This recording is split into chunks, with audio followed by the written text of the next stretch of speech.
the first thing that comes into my mind is just incredibly high standards. I think when you come to coach at Prep, I think the standards and expectations are incredibly high.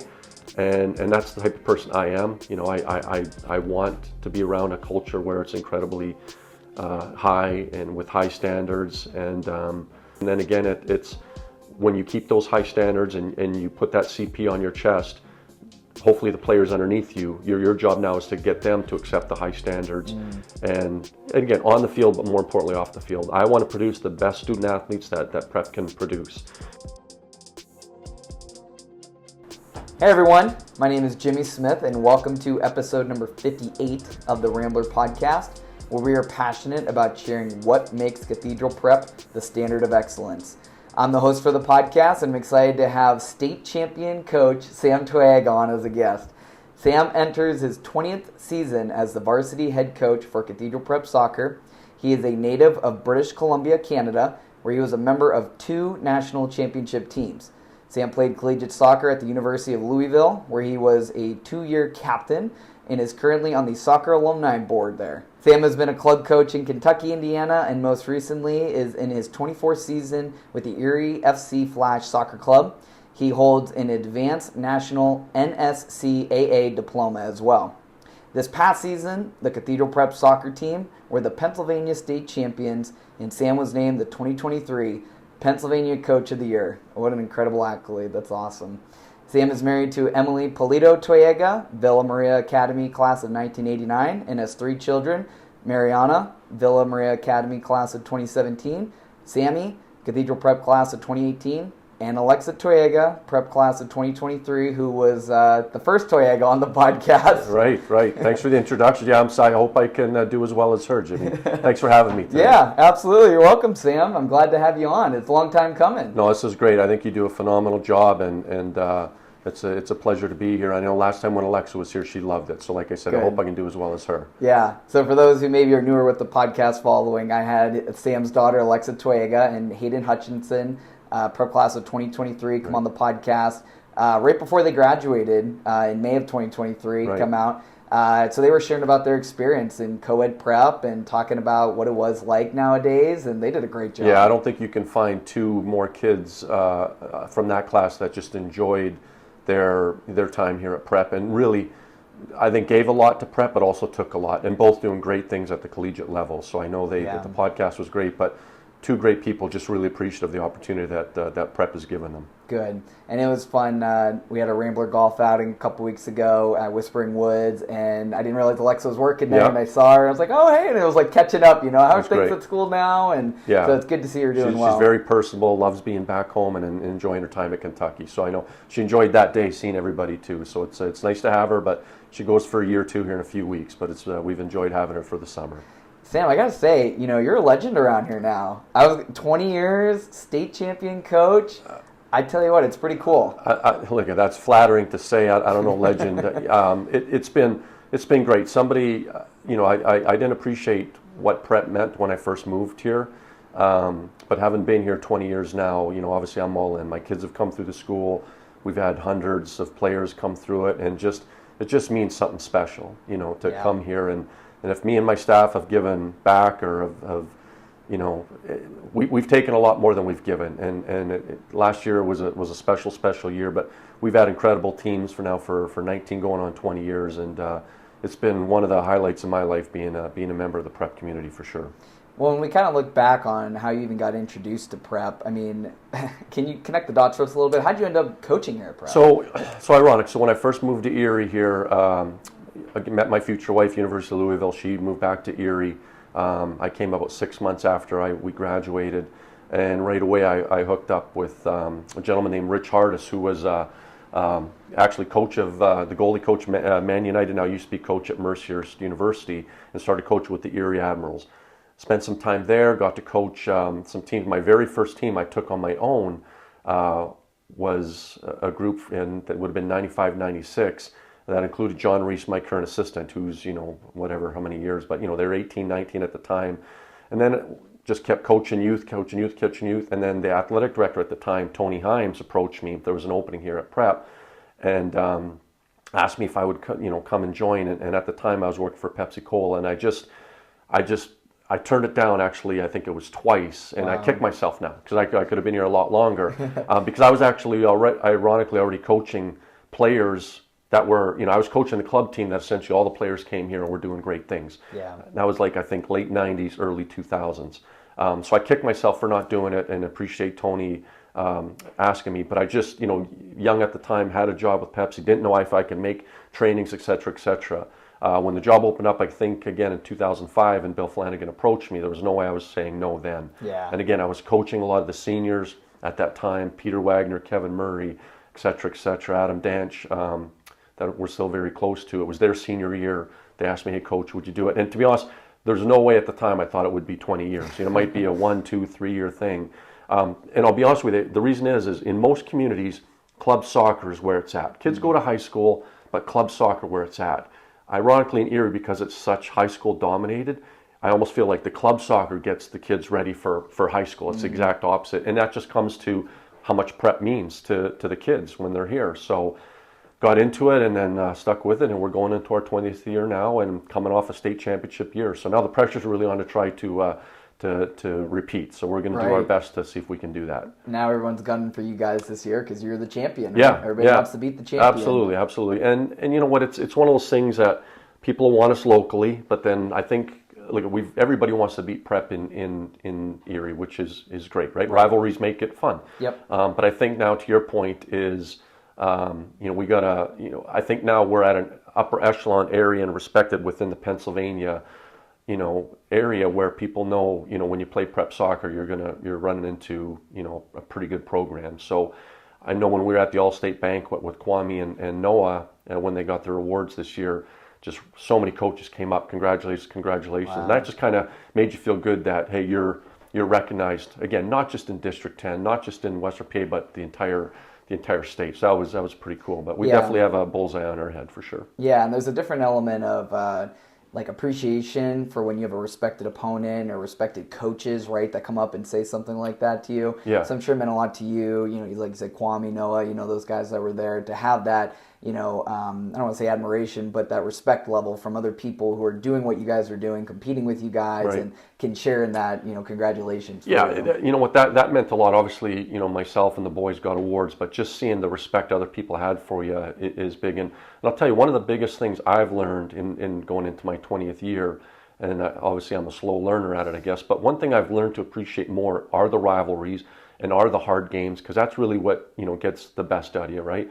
The McDowells of the world, having those rivalries are really what nothing can replicate. The kids going to school that day and, the night before going to dinner knowing, hey, we have your rival game tomorrow. And then now we get into the playoffs and, there's a couple Pittsburgh teams. We have to, those rivalry games really, really make it what it is. What I mean? If you didn't have those games, it'd be, okay, I'm going to go play my games. But it's what I've learned is just appreciate those rivalries and the respect that we give to the opponents to make those special nights. Absolutely. Well, and the next question I have for you is talk about the prep culture, but I have to say kind of a note on this. So when you guys were recognized for the state championship and we hung your banner at the event center during the Prep McDowell basketball game, I brought my boys. I wanted to come support you guys and get your recognition, go out for the game. And I got to say, when it comes to culture and just kind of who you are, Sam, I want to make this note to the listener. You had the state championship trophy. You saw me and my boys. You came over. You said, Jimmy, let's get a picture with you and your boys with this trophy. Right. And you told them this is what it means to be at Prep, is to win state championships. And I have that picture at home, and it just means so much to me because, those are the things that, as a dad, you can't instill everything into your kids, right? Sure. There's a lot of different influences, a lot of different things that they're going to have, especially coaches. But those moments are what make Prep so special. Yeah. And I just appreciate you doing that at the time. Absolutely. And, it's a privilege. Definitely. So here's what I would say about Prep culture is I try to get across to our boys is that other than your parents and obviously your teachers, if you look at your teachers and your coach that you have for those 4 years, we have as much influence. Again, obviously nothing goes, compares to your parents, but how much influence we have on your growth as a 14-year-old. You come in here until the time you leave. And the one thing, as much as, listen, winning games and winning championships are great, but one of my greatest accomplishments I take from coaching is when a kid graduates from college and he calls you and says, hey, Sam, I have an interview with Erie Insurance. Will you be my reference? And, and we tell kids when they're 17, 18, years old that, hey, listen, like we may be hard on you now, but there's a reason. You probably don't appreciate it today, but when you graduate from college and you have to fill out your job application, they ask for references. You're not allowed to put mom and dad. Right. You got to put 2, 3 people that are going to come back to you. And I tell them all, I said, let me tell you something. If you're the kid that I think you are and you get through college and they call me, I will get you that job. And because I'm in the business, where I do some interviewing, I'm fortunate. And very rarely when we put a reference out for a kid, does that kid not get that job. And that's when they call you back and say, hey, coach, I got the job. That's really what's great about it. You know what I mean? So I like to think we have a good culture. The one thing I've also learned about culture is, I think in our younger years, we tried to instill the culture. As I've grown as a coach, culture now has changed for me, where a true culture is not when the coach comes and tells the boys what to do this or don't do this within the soccer culture at prep, but the true culture is when you can get your leaders to kind of tell other kids, hey, we don't do that here, or this is the way we do it. When you can get your leaders in your team to instill the culture, that's truly when a culture becomes a real culture, a winning culture. Absolutely. I mean, I've seen that on different teams that I've been a part of. Yep. It's the strongest teams were always the ones that we had our teammates helping lead us, not just the coaches. 100%. Most of the dysfunctional teams I've ever been a part of is the coach trying to do everything and lead everyone and tell them what to do. Yep. That usually didn't turn out very well. No there wasn't question. a respect level among the players to the coach. And the ironic thing about last year is, obviously, listen, when it comes to championships, it was the best year we've ever had. But ironically, I would say my staff and I did probably the least amount of establishing the culture, and we left it within the leaders. And I think that spilled over from the year before. We could argue that the team the year before was actually maybe even as good, if not better. Yeah. We just had a bad game against Hershey, dominated the game, ended up losing, and they won it a couple days later. But I think there was, again, going back to the Hayden Hutchinsons, Vincent Padalino, Reese Johnson, et cetera, those guys had such a great culture. I think it really carried over to last year's team, where we were able to step back and kind of let the culture percolate within itself. And I think that's, during hard moments, that's where you got to go back to your culture. And I think that got us through our playoff run. You got me excited. I want to go out there and play soccer for prep right now. Hey, we can use you. We can use you. No, you don't. Not with my knee. Right. But so, 20 years. How cool is it to be a part of an organization like this for that long and to have you a part of it? Obviously, there's a lot of different things you could say to this, but what has been some of the most rewarding aspects of you about coaching at prep and being part of this community? I think it's all relationships, right? I have a incredible relationship with Mr. Bill Flanagan, who's been my boss for going on 20 years. He's always been supportive. Father Jabo and staff, just the prep staff, in general. But to me, it's the relationships that you build with kids, with staff, with parents, and just ultimately just seeing them successful. We have kids now. We have players now that have kids. Everybody knows the story for the most part that Dylan Dance, who scored the winning goal for us in the state championship game, his dad was the first class for me in 05. You just can't write those stories, Yeah. So again, it's relationships. It's crazy. I couldn't tell you right now today, Jimmy, if you put a gun to my head, what my record is. Yeah. Wins, losses, ties. I know we have a state title. That's number one. I don't know how many D10 titles, because those are just numbers and stuff. But again, it's the growth and relationship, and then the true thing, again, it goes back to being a reference for a kid when they trust you, and you've had that relationship with them where they trust you to hopefully get that job, going to weddings, and just afterwards becoming really good friends with kids. Yeah. Later on. That's really the takeaway. And it's the tough thing is, when you have the interesting thing, sorry, not tough thing, you have kids these days, because you always want to get good kids, good people when they come into ninth grade, and every year we lose a few kids to other schools, and for whatever reason it might be, I think it's an intimidating place to be, because when you come here, you're with the best of the best, and you might be great at your age on your team, but you're coming in here, it's, it might be hard to play right. So we lose some kids, but I think Mr. Flanagan told me years ago, and I kind of run with it too, is it's not that if you can afford to come to prep, it's can you afford not to come to prep? And that's the mindset, we try to get when we talk to kids and parents, have to choose between us and maybe, their schools is, listen, it might be, listen, it's not cheap, and it does cost money to come here, but it's a true investment in your kid. And it's not a 4-year investment, it's a 40-year investment. Yeah. We try to get that across, and we get a lot of kids to come, and some we don't.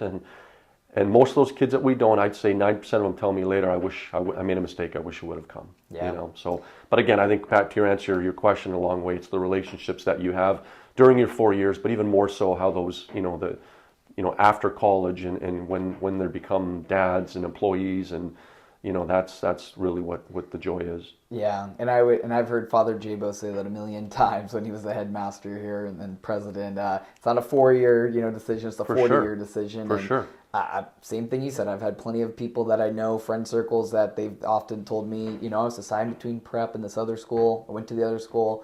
Looking back, I wish I would have went to prep. Yep. And there's just something special about that. And it's fun to see now the amount of excitement about the school, the amount of kids coming to the school. Our enrollment is super high. There's a lot of positive energy around what's happening at prep over the last 2 years of being co-ed now. So it's an exciting time for sure. Kind of going down the line of, you were talking about instilling leaders on your team, kind of a little bit broad question, so you take it how you want it, but talking about coaching philosophy. I'm sure there's people listening to this podcast episode, they're kind of like, all right, what's in the head of a state champion coach? Like, what kind of coaching philosophy is he thinking of? And not just specific to soccer, but what's kind of like your sauce, your secret sauce, as they say, when it comes to coaching? Sure. So here's our breakdown of our season. So we first day of training camp, I believe this year is August 12th. And then we put a big circle on the state championship date. Let's say, I don't have it in front of me, let's say it's November 17th. And what we try to get across to the boys is we want to be playing our best soccer going into November, right? And the one thing my philosophy changed, I used to get really beat up over losses, didn't appreciate the wins. Where I've grown as a coach is, hey, when you lose, you learn, why did we lose? Not what the heck happened and freak out on the kids. It's like, take it away, we had a bad day. We don't go into the year being, thinking we're going to be undefeated. And the reason is Mr. Flanagan and I get together and we get 6-8 out-of-town games against teams, quite frankly, that they're coin flip games. You could lose those games. But we also know that those are the games that make you playoff ready. So my philosophy, again, is just to keep getting better every day, every week. Use those games as learning examples. And what we try to do also, we're pretty good. I think one of the best attributes of me as a coach is I'm pretty tactically astute. So you might see us play McDowell on a Thursday, and we're playing a 4-3-3, and then we go to Kentucky 2 weeks later, and all of a sudden we're playing a 4-4-2, and we really take the 2-3 days before a big opponent, figure out what they do, and really put a game plan to them. So you can see us play 5 games and have 5 different systems because we tailor our game plan to who we're going to play. Yeah. And my coaching philosophy is you win 2 ways. You take away what the other team can do, take away what's their ability to beat you, and then really key on, hey, here's the way we can take their weaknesses and expose them. Yeah. And again, going into the playoffs last year, we played 4 teams. We had different game plans in almost every game. And because, again, you look at what they do, and again, the first thing we try to do is take away what they do well, and then can we instill what we, implement what we do well. So, and the other thing is they're long seasons. They're really long seasons. Yeah. And you have to, I think where some coaches struggle is a month or 6 weeks into the year, you're doing the same drills. You're doing the same thing over and over and over. And I find we do a pretty good job, and we do a lot of research. And I challenge my coaches to, if we're going to make ask for the players to get better in the off season, we have to. So we do different drills in October than we did in August. And then when November comes, we're doing different stuff. And you got to keep everyday practice should be different so the kids don't get into a rut. Yeah. So, and again, you have to challenge yourself and come up with, training sessions that, when you're 3.5 months into the season, on that Tuesday and it's raining in November, how are you going to keep the boys sharp? And, you got to be able to implement different training sessions. So, so that's kind of the key. Well, I hear a lot of intentionality, a lot of being prepared, planning things out. I really like how you start with the end in mind, right? Like, hey, boys, here's the goal. Right. Here's where we want to be by the end of the season. Everything that we're going to be doing is building towards that. Yep. And I think when you as a leader, being the head coach, instill that in your coaches and the team that, yeah, we're going to lose some games, but that's okay. What are we going to learn from them, though, that's going to make us better so we're playoff ready? Yep. I mean, that's awesome. On day one, we just tell the boys, listen, this whole thing is a puzzle, and you guys are pieces to the puzzle. And your job is to get better every single day. Our job is to put this puzzle together. And day one you might be the right corner of the picture of the puzzle, but for the state championship game you might be lower left corner. But you just, at our point is, we got to put this puzzle together. Yeah. But at the same time, you just got to make sure every single day you're getting that player to be better and better and better. But at the same time, then our staff has to put it all together. You know what I mean? So, absolutely. Yeah, but we do work backwards. We know where we want to be at the end of the year. Yeah. And knock on wood, we've been there consistently into the top 4 and top 8. Obviously top 2 now, top 1. So our goal is to consistently say, hey, our goal is to get to the top 4. Let's get into that semifinal game. Let's be prepared to win that game, and then hey, go to state title, and whatever happens, happens. Yeah, absolutely. Yeah. Yeah, and when you talk about state championship, I mean, pretty exciting stuff. I mean, you were at it for a while before. It wasn't like you won it your first few years here, right? It was season 19, right? Correct. Can you talk us through a little bit about how that journey was for you last year? Were there bumps in the road, or did it feel like this was the year while you were going through it? And then ultimately, what was it like at the end of the game when you guys won? That experience. So to answer that question, I think we'd have to go backwards a year. It was we had made 3 Final Fours, and then the year before, 2022, we really thought that team had the ability to win it. And we played Hershey in the state semifinal that year, dominated the game, ended up losing. They scored a couple goals late when we were kind of pushing forward, but just absolutely dominated them, and they won the state title three days later. But it was that carryover from that team, I think, that, hey, listen, we were good enough. Let's make sure we can do it this year. We built a schedule last season where I think after 5 games we're actually 2-3. We played 2 really good teams out of Ohio, and then we went to Kentucky, and we lost to the state champion of Kentucky 2-0 when we won the night before. But we wanted to build a schedule that the boys seen. Here's how high the level is, and our thinking was, let's expose the kids to such a high level early in the year that, hey, we didn't win those games. Let's get better, and let's find out why we didn't win those games, and to work on that. And we felt going into the playoffs last year, 1, we were healthy, and 2, that we had played teams that were better than who we played in the playoffs. So there was no, hey, yeah, I mean, the moment was kind of big for the guys, right, but the opponent didn't need to be. Because every game we're like, listen, we've played teams better than them. Yeah. And basically what happened, for us is I don't think we were intimidated. But the main thing is we had kids step up. Yeah. We won every game, I think, by 1. The second game, I think we won 2-0 on a late goal. But it was clutch. It was guys stepping up. We had James DeSanz, a freshman, scoring on corner kicks. Noah Hansel scored, I think, a goal every game. Dylan Danch scoring in overtime. And everybody still comes and tells me that, the state championship game, I think that you were there also, was incredible because we went down, we tied it. We went down, I think, with 5 minutes left. Right away, as soon as they scored, we immediately, before the kickoff, changed the formation, made a sub, went 3 up front, 4 in the middle, took a defender off, scored about 2 minutes later to go to overtime, and then just told the boys, listen, don't be intimidated by this. Go out and enjoy it. All I'm going to ask is who's going to step up and make the play. And then, of course, Dylan did. So it was incredible, but I think the carryover from losing the year before and kind of knowing what it takes us that little bit extra to win the next year is really what helped us. Yeah. Now I think we're at a level now where we tell the boys, you guys were on the team last year, but some of you guys had smaller roles last year. We need to accept bigger roles this year. We lost a bunch of seniors that were huge for us. Now it's about stepping into bigger roles. Yeah. So a lot of things certainly went right, but I'll be honest, I think we were due. Yeah. We had lost 4 Final Fours by 1 goal. To every team that we lost to went and won state championships, so you knew you were that close. Oh, yeah. Our time was due, and just thank God it happened last year. That's amazing. And I got a little bit emotional earlier in the day because Alexa shared a video that she made for you with all former players that you had, wishing you luck, wishing the team luck. I mean, what did that mean to you for Alexa? It was great. To do that? And she was like, here, I want you to watch this video. And, and it's just, I mean, we had guys from our first team, we had guys from the year before, everybody in between. Quite frankly, kids, that we haven't seen, that don't live in the Erie area anymore, we haven't seen in 6-8 years. And just, number one, how much prep soccer meant to them. Yeah. What it meant to them to give, validity to us being in the state championship. It kind of goes back to, the validity goes back to when I played University of Louisville in the 80s and 90s. It was a good program, not a great program. But then in 2010, U of L went to the NCAA championship game. It went to the championship game, lost actually to University of Akron. But But that's the feeling I felt when my school made it to the championship game. It's kind of meant stamp of approval. And I think in that video was just appreciation that, listen, I was a prep alum, prep soccer, and now we're in the championship game. Like, I knew we could get there. And I just think there was such pride from all the players. So that was super touching and just an incredible experience to see that. And just, man, talk about getting broken up and just emotionally what it meant to you. Yeah. And I'll also add, the day of the game at the hotel, we had a bunch of alums come in.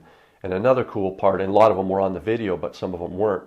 You know, we got the boys before we got on the bus to go to the field, got the team in, and I allowed all the alums that had played for us that were at the hotel that day to come in and speak to the boys. We just went around the room. And man, just to have them talk about, you know, this is your time, I didn't get a chance. You're not just playing for the boys, you're playing for us. And just the speeches that the alums made. Yeah. I just felt when we got on that bus that this was happening. There was just no way we were going to lose. So that the video was incredible, and having the boys, you know, the alums come in and speak. And we had, I think, 2 or 3 sets of brothers. You know, older brother talked to the little brother. I didn't get this chance. You do it for me. It was awesome. I'm getting chills hearing you say all that. That stuff just means so much to me. Those type of moments and those memories that those kids are going to have forever of those alums coming in, speaking to them. And I'm sure it was so powerful that whole day, experiencing the video, those guys talking to those kids, and then going out there and winning. I just can't see any other school having an alum base and what it means to them in the state like Prep. And again, if you could have been in there and just, you know, when we walked out there, it wasn't, you know, 16 versus their 16. It was literally 66 versus 16. I mean, just we were on the alumni shoulders. Right. And, you know, and I just felt like when at halftime, when we were down a goal and we went into the locker room, because there was fireworks and music. And I was like, we got to get into a quiet place. And we just came back to, listen, we're down a goal. We're doing good things. Should be tied, but we're not. Let's win the second half. Do it for yourselves. Do it for the alums. Find that, you know, dig deep and find that energy. And I really go back to, I think, having the alums in there and what it meant. And I just think our boys played not just for themselves, but for brothers and for friends and dads, you know, that had come through the prep system. So I think when those key moments were needed and that little bit of energy, I think we definitely were standing on alumni shoulders for sure. And I know you don't do it for the accolades, but you were named Pennsylvania State Coach of the Year. What did that mean to you? I mean, look at it. I mean, it's. I know you're not all about that. Yeah, stuff, you know, but it's pretty cool. It's deserving. The good thing that came on the back of winning a state title. You know what I mean? You know, in 19 years, you know, I think when you do this long enough, it's, you know, the accolades are great.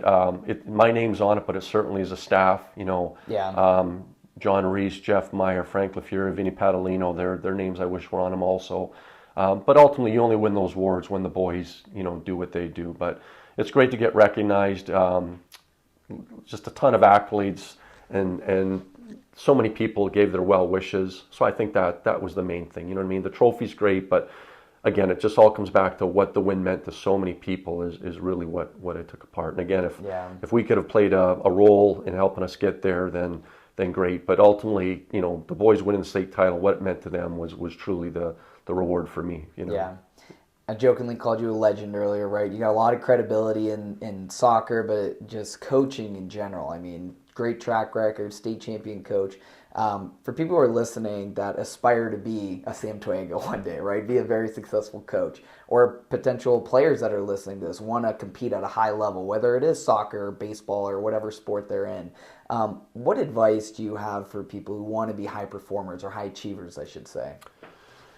I think number one from the coaching itself standpoint is really spend time watching soccer, finding drills, you know, I think what separates our staff from not just ones in the city, and obviously I think anywhere in the state, I'll put our staff against anybody, is we don't have the same sessions. You know, they're every day is different, and that can only come with education and learning and studying and putting time into it. Because again, when you're in those, you know, those late fall months when it's raining and you got to keep guys stimulated, if you're doing the same thing over and over, the boys, they're checked out. And I think as a coach, you just have to put the time in and challenge yourself to be as good as you can be, so that you can, you know, put that onto the team. And then it's just relationships, and again, and I've come a long way. I mean, my first few years were, we would run them, we were tough.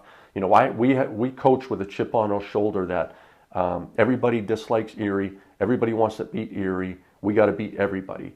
And we didn't take the losses were like we didn't look at losses as learning ability. We looked at we failed, and we would carry it on us. And I think sometimes that loss carried into another loss.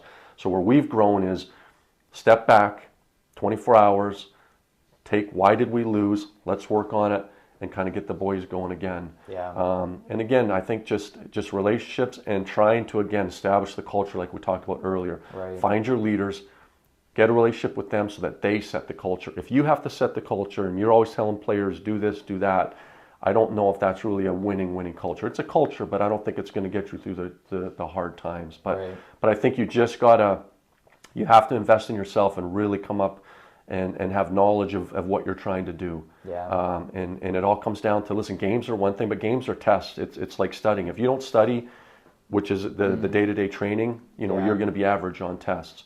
And the last thing I'll say is Nick Saban, who I'm a big fan of. I try to read a lot of follow a lot of coaches. He says high achievers don't be around mediocre people, and mediocre people don't want to be around high achievers.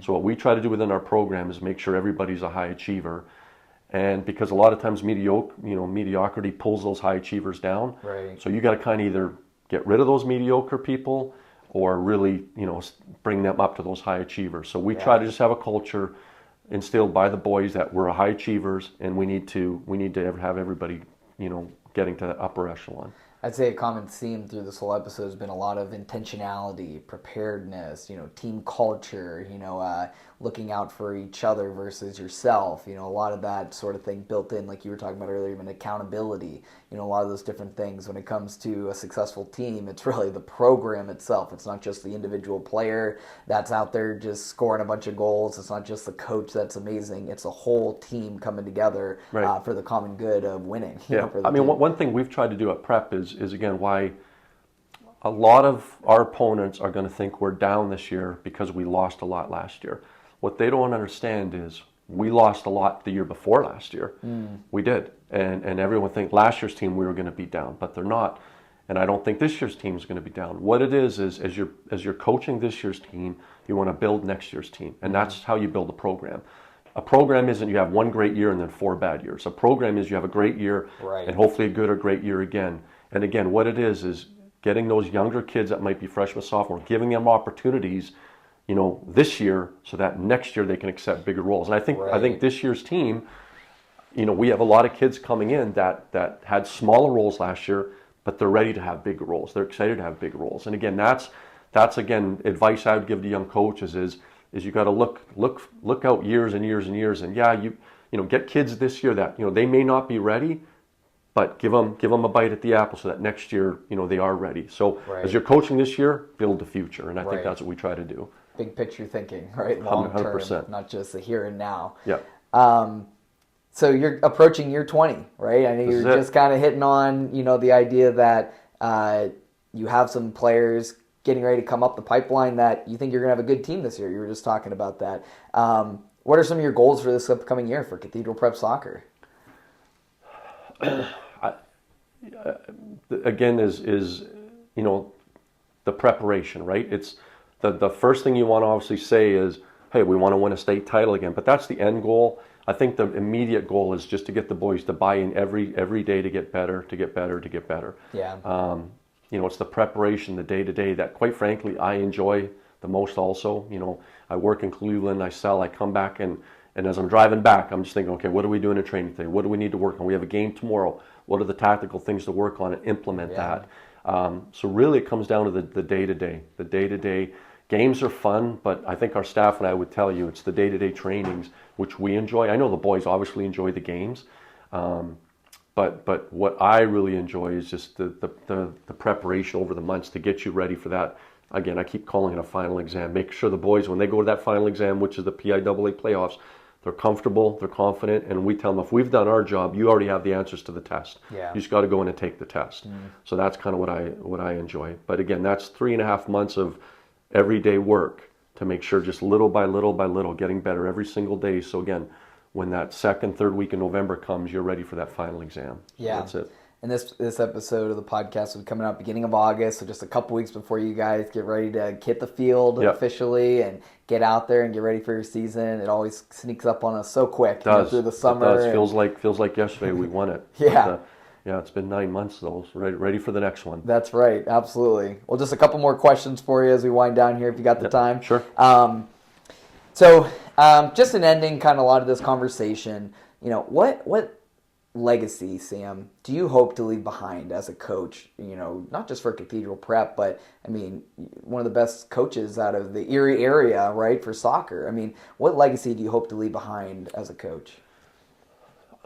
I just hope we've developed, not great soccer players, but great people that use our experience. When they're, again, I keep saying it, when they're fathers and obviously brothers, fathers, et cetera, and they go on to leadership positions, that they come back and say, hey, my 4 years at Prep helped me to where I am today. You hope your kids have a great experience at Prep soccer.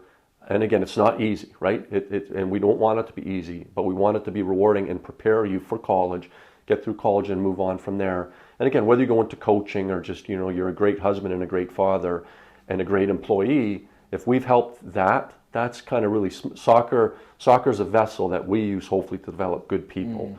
So when people can come back and again, we still have a lot of great relationships with a lot of the kids we've coached, in particular with the first team we coach, and you see them having little kids and they're doing great in their profession, they're great husbands and great employees, and that's really the takeaway. You kind of look back and he was a great center back. I think of a kid, Eric Tattersall, who was on our first team. We coached his two brothers. He was on our 05 team. He was a captain.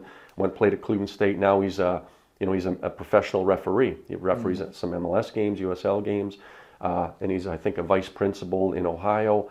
I look at him as what an incredible person he is. He's got two little girls. He's a great husband. He's a great father. He's a great employee. He's given back to the game in refereeing. And you sit with them, and he was at our championship game. He was one of the kids that spoke to our team. Just somebody like him. If soccer's played a part to help him to get where he is today, then regardless if you won state titles or anything, that's man, the takeaway from me is to see people like him and other people that, when they're in their 30s, they're just great people. And to me, that's if we've helped in a small way develop that, that's all you could ever ask for. I graduated with his brother Russell. Okay. So, Russell's great family. Class of 2011. Yeah, good family, good people. And that's awesome. I mean, that's part of what makes it so special for you guys is to see, to your point, 10, 15, 20 years down the road, to see people having successful lives as fathers, husbands, and successful employees or companies. And again, the Tattersall, so we had Eric, and then we had Mark, and then we had Russell. And three of the, great players that came through the program, incredible family. But then you see them now, they're all doing great. They're married, they're doing great. Kids in the family, mom and dad are doing great. Eric and the mom and dad were at the state championship game. Yeah. Dad was wearing a coat that I gave him, I think, in 06, 07. But just it came full circle, right? Yeah. It's like you had them when they're 17, 18. Actually, I started coaching Eric when he was like 12. But what it meant to them. But again, it winning that night meant a lot to them, but I step back and see where Eric and the brothers are in their lives, and it means a lot to me to see, man, if we had if their 4 years at Prep helped them get to where they are, that's, 10 state titles wouldn't be worth more than what that is, what I mean? Absolutely, amen to that. No, this has been great. I really enjoyed the conversation with you. I think our listeners are excited as well, hearing about everything you're sharing. Excited for a 20th season for Sam Tojaga at the helm, leading the team. Just one final question for you. It's a fun one. The question is, what does it mean to be a Rambler? So you having 20 years coaching the program, you kind of been around the culture of the school for a while now. Just wanted to ask you to get your perspective on what does it mean to be a Rambler? It's a great question. For me, when you ask that, the first thing that comes into my mind is just incredibly high standards. It was great to win a state title, but you look back, I've been fortunate to be around, guys like Coach Mishler and other coaches who have done great things. Coach Whitman's done great things. I mean, I think when you come to coach at Prep, I think the standards and expectations are incredibly high. And that's the type of person I am. You know, I want to be around a culture where it's incredibly high and with high standards, and you know, so that's what it means to me. And then again, it's when you keep those high standards and you put that CP on your chest, hopefully the players underneath you, your job now is to get them to accept the high standards. And again, on the field, but more importantly off the field. I want to produce the best student athletes that Prep can produce. And again, I hope I give back to what they've given me. But being a part of the Prep family for going on 20 years now has been incredible in the city of Erie. And you know, when you walk around, and I'm going to do a lunch here in a little bit here with a doctor who you know, has some Prep ties. I got my championship ring I wore for you today, and you know, when we won, you know, he was excited for me and stuff like that. So it means a lot to the community. I think the impact that we have in the community at Prep is great. So for me, again, I'm a small piece. I've taken way more than I've given. But again, if we can just continue to develop great student athletes that go on to develop great people, then I think we're doing our job as a Prep Rambler. Well, I'll tell you, Sam, we're fortunate to have you as the head coach for the soccer team, not just in the wins, but also as an ambassador for the school and for the program. I know ever since I met you first back in 2017 when I was working at the event center, I could just tell you were somebody who, to your point, high standards, you know, a big guy on culture, wanting to produce a successful not just team but players and developing men, right? So no, just thank you for coming on the podcast. It's been a lot of fun to kind of recollect with you a little bit. Yeah, absolutely. It's my pleasure, Jimmy. Thanks for making time for me. Yeah, absolutely. And I just want to say best of luck to you for this season. Best of luck to all your coaches and the team for your 20th year here. Thank you. We'll do what we can to repeat. That's the goal, and we'll do it. We'll keep chopping at the tree every single day to get there, but we're excited for the new year coming up. Awesome. Thanks again. Thanks Sam. for everything, Jimmy. Appreciate it.